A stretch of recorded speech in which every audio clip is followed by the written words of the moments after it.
everyone, it's Abby with the Bead Place and beadplace.net, and in today's video I'm going to be showing you how to make one of these really fun fall wraparound necklaces. In this video we're going to be using wire knit tubular mesh, which is kind of a challenging product if you don't know how to finish the ends off. But I'm going to be showing you some tips and tricks for how to finish it off without using specialty findings.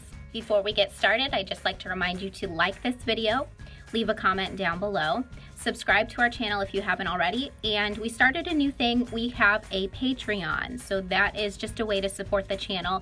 If you already have a ton of beads at home and can't justify buying new beads, you can actually click the link below to become a Patreon subscriber. So for less than the cost of a cup of coffee, you can actually support this channel, and there are lots of perks and benefits. And I want to give a shout out to Kendra Beagle, who is our first gold Patreon subscriber. If you can justify buying more products, all the materials that we're using today can be found in a kit or individually at www.beadplace.net, and the links will be down below.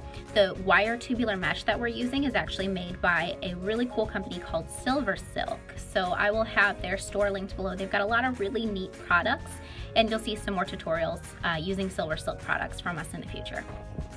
So we'll be using very minimal tools today. We have 2 chain nose pliers and a fine bent nose tweezers.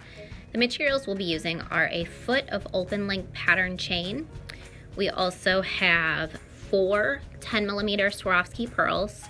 We have 8 small metal beads with large holes, 2 beautiful charms for the ends of our lariat, a pendant that is kind of heavy enough that it'll hold our necklace in place while we're wearing it. And we have a meter of 6mm tubular knitted wire mesh. Now, before we go too far, I want to mention that the problem with a lot of wrap style lariat necklaces is that the weights are a little bit off, so the necklace ends up kind of pulling down and choking you. So it's really important when you have a wrap or a lariat style necklace to make sure that the ends of your necklaces are lightweight, and the pendant that you're using or the focal piece or beads that you're using in the center are heavy enough to hold it down flat on your chest, and that way you won't end up with a choker style wrap necklace.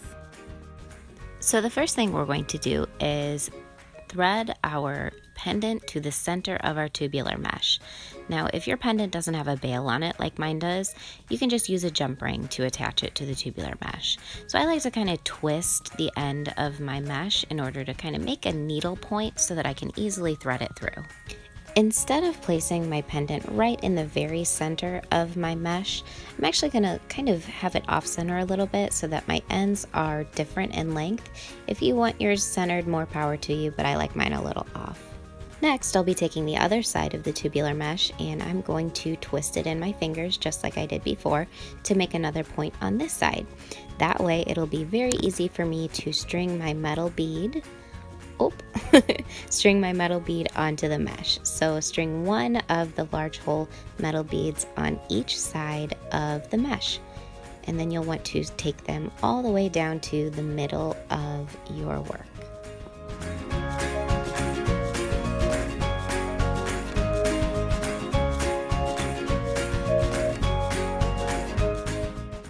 Next, we'll be taking the ends of the tubular mesh and we'll be opening them back up.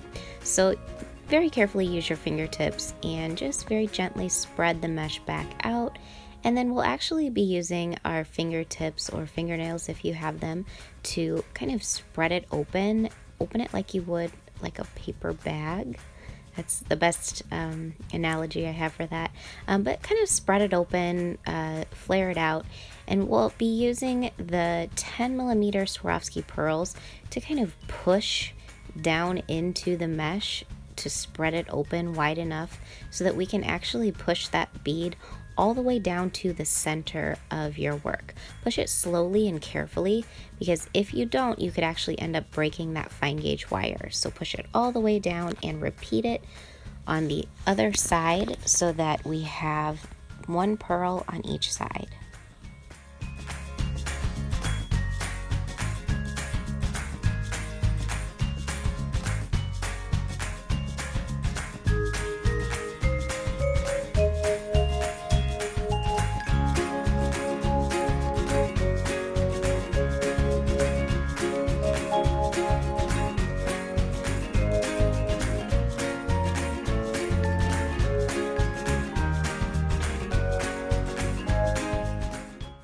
After adding the pearls, the next step is to add another set of the large hole metal beads. So we'll start to twist the end of the tubular mesh just like we did before, but you might notice that it doesn't want to twist together as tight and neat as it did. And that's because we kind of mangled it putting the pearls in. So if it doesn't want to go through the bead very easily, you can grab your bent nose tweezers. And I like to grab the tweezers right past the end of the mesh. So give yourself a little bit of mesh to poke through the bead, and then grab the end of the mesh, hold on to it, and then slide your tweezers out. And you want to do this carefully so that you don't puncture the mesh with the tweezers.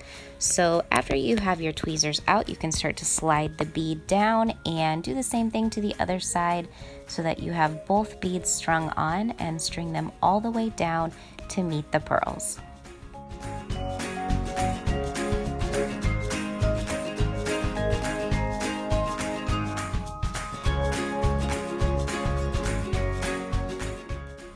Our next step is to gently push the pearls so that they are right up against those large hole metal beads. We don't want to push so much that we risk breaking the copper wire, but just make sure that there's no space between the copper beads and the pearls. So just gently push them together with your fingers. Then we're going to slide the metal beads on the outside towards the inside and make sure that those are tight to your pearls as well.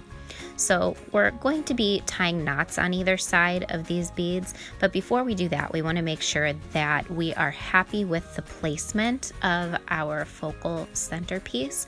So as we were working, it could have shifted one way or another. So just double check before we go too far, before we tie any knots. Make sure you're happy with the tail end lengths. If you want them a little different, you can make one side longer than the other. But now we're going to be tying these knots. So in order to tie the knot, we're going to make a loop out of the tubular mesh, and we're going to take the tail end of that same side through the loop to tie an overhand knot. Now, these knots don't have to be super tight. If they're too tight, they could actually slip inside the hole of that large hole metal bead. We just want them to be big enough so that the bead doesn't really slip over the knot at all. So make sure that it is just big enough to stop the bead from moving, but not so small that it will slip inside the bead. It doesn't have to be tight to hold its place, because remember, this is wire, so it's going to kind of stay where you bend it. So after you have that knot tied, you can kind of give it a little pinch to secure it, and we're going to repeat these same steps on the other side. Remember, make sure your work is tight, and then you can start to do the overhand knot and pull it tight, but not so tight that it gets too small and slips inside that bead. So after you've tied your knot, give it a little pinch, and we're ready to move on.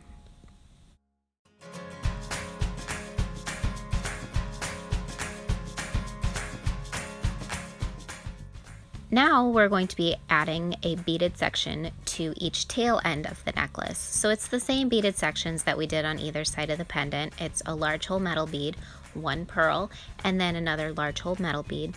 But this time when we're adding the beads, we need to be even more careful when we open and manipulate the wire, because it has been manipulated a lot, so it's kind of fragile at this point. So make sure to just take care when you're opening and twisting. Do everything a little bit more gently, especially when you're kind of spreading it open and picking at the ends to add the pearl in. If you start to see a long wire sticking out, you can just trim that off. If it gets to the point where your wire is just really too mangled to get it small enough to go back into the metal beads, you can actually just take your wire cutters or a sharp pair of scissors and just trim a little bit off to get back to a more neat section of the wire. But just be careful not to trim off too much length from the necklace.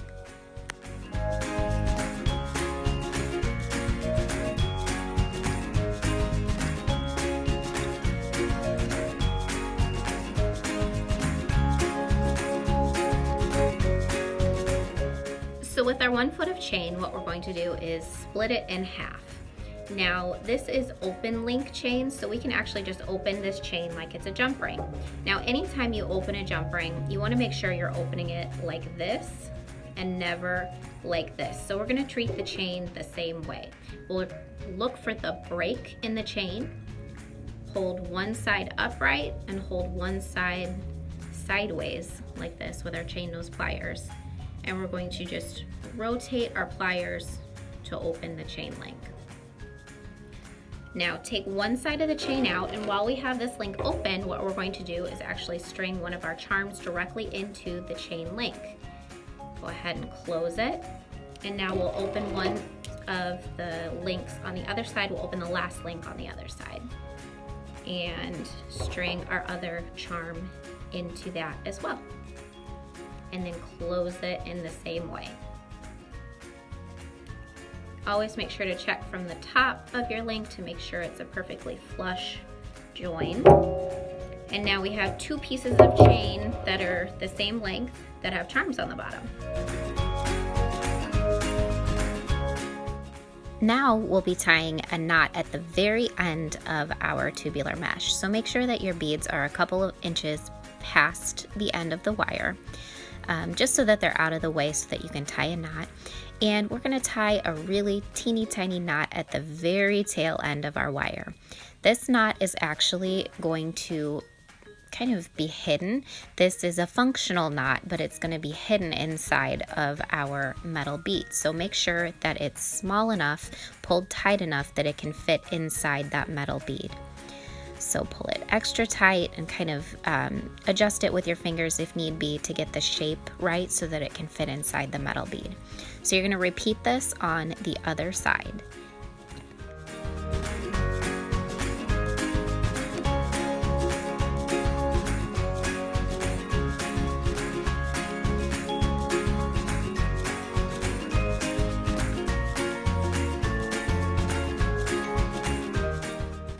Now we're going to grab one side of the mesh and one side of the chain. Make sure it's the empty side with no charm. And we are going to string the tail end of the tubular knitted mesh through the end link of the chain. So we're going to tie an overhand knot. So just fold the knitted mesh back on itself to tie that overhand knot that we did before. The only thing that's different is we're including the end link in this knot. So bring that knot through the overhand loop and tie this knot tight so that it's close to the first knot that we tied on the end of the knitted wire mesh. So pull it tight and make sure it's really close to the tail end. So now what we're going to do is start to push that tail end up so that it's kind of aligned with the mesh that makes our necklace. And we're going to push that tail end and the knot so that it pops right into our last metal bead. So our metal bead is hollow and the knot is going to hold our tail end in place so that it's hidden inside that metal bead. Now if you see a little bit of extra mesh hanging out of your metal bead, what you can do is either trim it off or use your tweezers to gently and carefully poke it back down inside of the metal bead. Now remember, this is wire, so chances are it's going to stay there, but if you have a lot of tail end, I would recommend trimming it off. If you want, you can put a little bit of glue in, but it is not necessary at all. This necklace holds securely on its own. I would really only recommend glue if your mesh has started to significantly unravel or if you've broken a few of the wires. So we're going to repeat these same steps on the other side to knot the chain on both sides of your necklace.